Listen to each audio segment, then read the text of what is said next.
Hello everyone, मैं आपका दोस्त रामकिशन सैनी एडवोकेट अपने यूट्यूब चैनल विदिक फुले दंपत्ति पर आप सबका स्वागत करता हूं।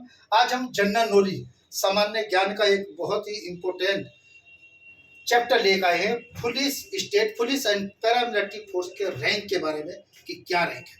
मैं समझता हूं कि 90% लोगों को, चाहे वो जर्नलिस्ट हो, पॉलिटिशियन हो, चाहे हमारे वकील हो, लेकिन पुलिस और पैरामिलिट्री फोर्स के रैंक के बारे में नॉलेज नहीं है।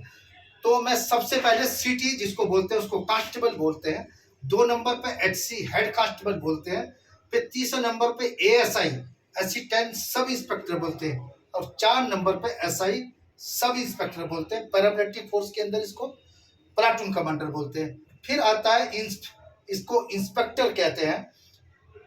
6 नंबर पे DSP deputy superintendent of police, paramilitary force के अंदर इसको असिस्टेंट कमांडेंट कहा जाता है।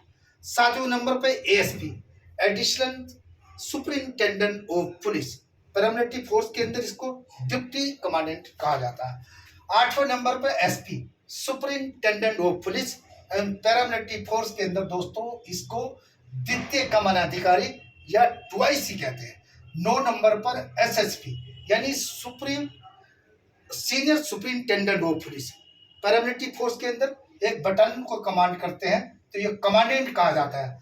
10वें नंबर पर डीआईजी यानी डिप्टी इंस्पेक्टर जनरल, सेना के अंदर इसको ब्रिगेडियर कहा जाता है और पैरामिलिट्री फोर्स के अंदर ये पूरे सेक्टर को कमांड करते हैं।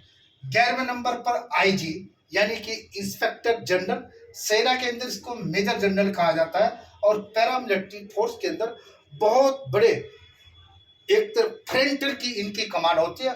और 12वें नंबर पर डीजी आता है जिसको डायरेक्टर जनरल ऑफ पुलिस कहा जाता है। और पैरामिलिट्री फोर्स के अंदर जो ये डीजी होते हैं वो चाहे बीएसएफ, सीआरपी, ये आईटीबीपी, उनके डीजी होता है, उसको डायरेक्टर जनरल कह सकते हैं। सेना के अंदर केवल एक रैंक फालतू है जिसको chief of the army staff कहा जाता है। ये 12 रैंक है।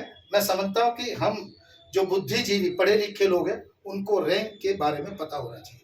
हमने आमतौर पर देखा कभी कभी पॉलिटिशियन या जर्नलिस्ट कि जैसे इंस्पेक्टर के भी 3 रैंक 3 स्टार होते हैं और डीएसपी के भी 3, लेकिन दोनों में ये नहीं बता सकते कि डीएसपी कौन है यानी कि सीओ कौन है और इंस्पेक्टर या कोतवाल कौन है। तो ये नॉलेज होनी चाहिए प्रत्येक बुद्धिजीवी वर्ग को और खास तौर से मेरे वकील भाइयों को। धन्यवाद।